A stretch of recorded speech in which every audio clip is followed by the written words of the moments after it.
go! Alright, ang papanoorin natin ngayon. Hello guys, ay Bini, Orchestra of the Filipino Youth, Oxygen Official Music Video. This reaction video will be tuloy-tuloy ito walang post, walang cut, dire-diretso lang ang panonood at pagsalita. Alam nyo na, para hindi ma-block or makapirate ng video, kailangan talaga may reaction agad-agad sa bawat na mapapanood namin. Ano? Pero don't worry, hindi lang basta salita o may sasaman yung mga reaction namin basta talaga kung ano yung napapanood. And of course, sa dulo, we'll share our overall thoughts. So, sana pakinggan ninyo rin yun. Wala rin kaming kinikita rito. Wala rin kaming income from this. So, we're just here to enjoy and share our thoughts with you guys. Kaya tara, samahan nyo na kami. Let's watch it together. Play. Ayan, let's play. Okay, si Joanna yung unang nakita natin sa screen na. First time ko makita na si Bini Joanna. Ang nag-open na. And gentlemen, please put your hands together for Bini. Ang ganda na nag-voiceover. Ganda ng bot. And yung video, super aesthetic, no? Ang ganda ng color grading. Parang vintage feel. So, parang old school folk commercials. Yung nostalgic, pero ang saya. Pag ganito yung video. Ang bilis ng pacing ng video na to. Ang bilis na nangyayari in just a few seconds. Ang galing ng pagkaka-edit, hindi rin nakaka-board. Ayun, and ang part ni Sheena, gusto ko yung part ni Sheena.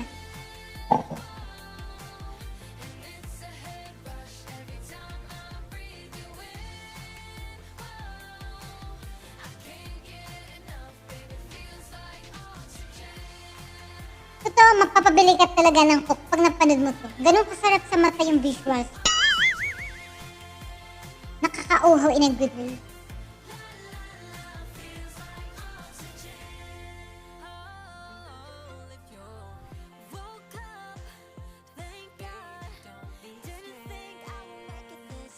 Ang ganda ng mga outfits nila.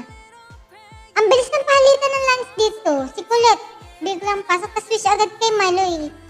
Ang galing kasi smooth yung transition, hindi halata yung palitan.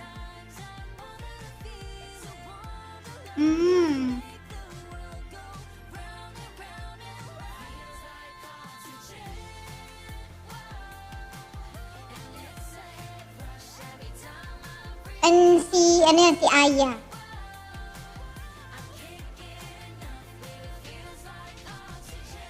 Ang ganda ng fit niya, ang linis ng outfit. Ang ganda ng outfit. Ang linis ng boses. Ang angelic ng boses ni Aya. At si Gwen. At wow, syempre di mawawala ang rap part. Ang ganda mag-rap ni Stacy, ang lakas ng delivery. Ayan, tapos si Gwen din, ang smooth. Ang galing ng combo nila. And can we talk about the video? Ang ganda ng framing. Ang bilis naman mawala ng framing kanina, no? Ayan na sila ngayon. Yung breakdance part nila.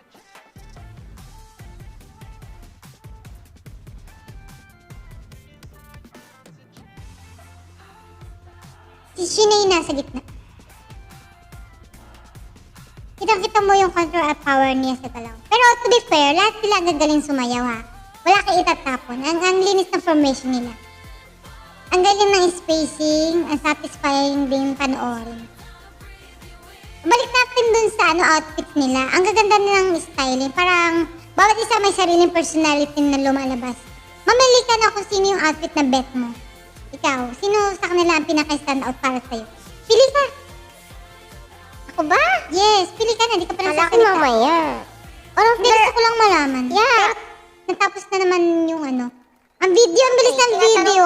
diba? Sige, pili ka muna. All of their outfits look amazing. But if I had to choose, I'd go with Aya. Hers stood out si the Aya. most to me. To me Yeah. lang. Oh yeah, okay lang.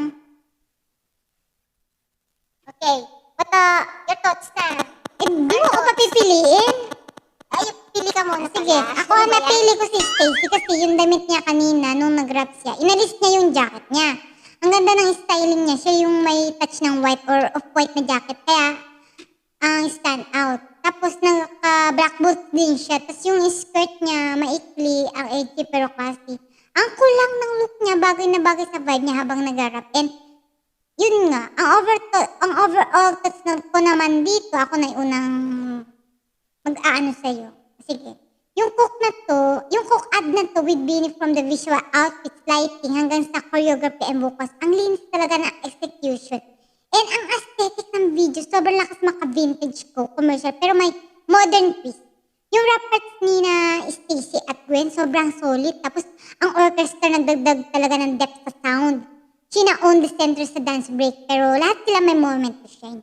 Ang creative din ng mga shots, lalo na yung box concept, super refreshing panoorin. As in, after nito, gusto mo talaga uminom ng coke. Ang saya, ang solid talaga ng performance ng Bini. Perfect talaga sila para sa akin. Kaya, yung bibigay ko dito, ang rating from 1 to 100, nasa 100. Ikaw naman. So, this is actually a Coke commercial. It's hard to believe kasi so well made and beautiful that it feels more like music video than just an ad, diba?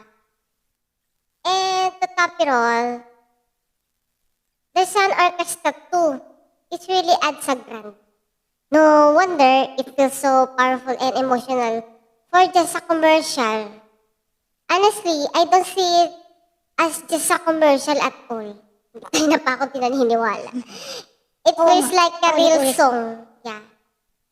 It feels a real song released from Beanie. Something they proudly drop as part of their official discography. I told you, there's really no permanent role when it comes to rapping. This time, the rap part was given to Stacy and Gwen. And the dance break, it's amazing talaga. It's something that never missing from them. If I were to rate it from 1 to 100, I give it a perfect 10.